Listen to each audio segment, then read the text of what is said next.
Libreng sakay gitanyag sa syudad sa Talisay karong kalagkalag alang sa mga Talisaynon nga muduaw sa mga sementeryo. Atong sayra ng dugang detalye niini sa live report ni Fem Maridumabo. Fem? Ses ang libreng sakay sugdan ugma sa hapon October 31 hangtod na kini sa Domingo sa gabii November 2. Sa pipila ng Gipaybaw ni Joy Tumulak, hepe sa City of Talisay Traffic Operations and Development Authority kon City Toda nga unom ka mga sakyanan nga mutanyag og libreng sakay nga mobahis-bahis sa dakbayan sa Talisay alang sa pag-obserbar sa kalagkalag ug adlaw sa mga santos.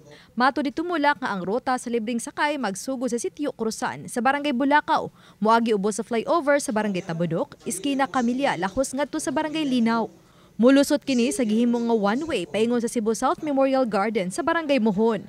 Lahos dayon kini sa Barangay Dumulog. Hangtod na sa sementeryo sa Barangay Poblasyon. Dayon paingon sa sementeryo sa Barangay Kanshong Tangke. Mubalik na dayon sila sa ilang hununganan sa Barangay Bulacau. Samtang anao sa Borota nga gikan sa Kansuhong Cemetery padung na sa Bulacau. Magsugod kini ugma sa launa sa hapon hangtod sa alas 7 sa gabii. Ug mulungtad pa kini sa Nobyembre 1 nga magsugod sa alas 6 sa buntag hangtod sa alas 7 sa gabii. Susama na ang oras sa Nobyembre 2. rason ani, una, maserbisyoan ang mga Talisaynon ug ang dili taga Talisay. Ikaduha, makapamenos siya sa traffic tungod kay instead of magsakay pa ka og laing sakyanan, naa naman kay libreng sakyanan nga imong masakyan paingon ngadto sa imong destination ug ang pagbalik. Walay pili ang makasakay basta lang anaa sila sa pick-up point. Ang mga daan at tubangan ug palibot sa mga sementeryo sa Talisay City ang sirad-an. Hinuon na dunay mga e-bike nga makahatod sa mga senior citizen, pregnant women ug PWD gawa sa sementeryo. Atol sa briefing sa mga traffic enforcer ganiha, gipahinumduman sila nga ang libreng sakay nga sakyanan lang ang paagion sa daan at tubangan sa mga sementeryo. Hangyo sa City Toda sa mga manuaway sa sementeryo. Mutuman lang sila og sa instruction ug asa dapita kutob ang mga sakyanan ug ang one way ug ang no entry. Unya labi na gyud og katong magdag mga sakyanan bisan tuod og dug-ol rani pero siguraduhan lang gyud nga kondisyon ang inyong sakyanan ug kondisyon ang mga driver. Samtang gipaniguro sa Talisay City Police, magpadayon ang ilang kampanya batok sa anti-criminality bisan kung nagtutok sila sa seguridad sa mga samang.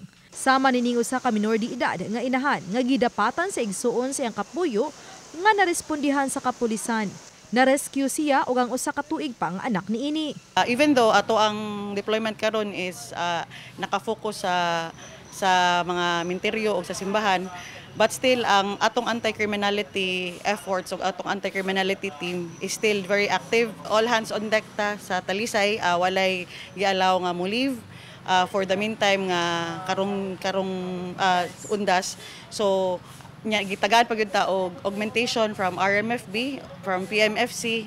Samtang napahimutang nausab ang mga police assistance desk at tubangan sa mga samang sugod pa kini kagahapon.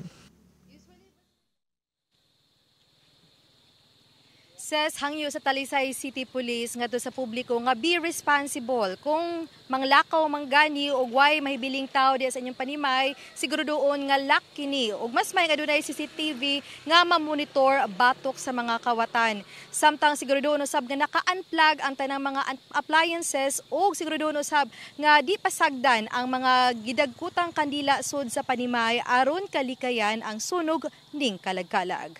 Ses Dagang salamat, Fem Maridumabo.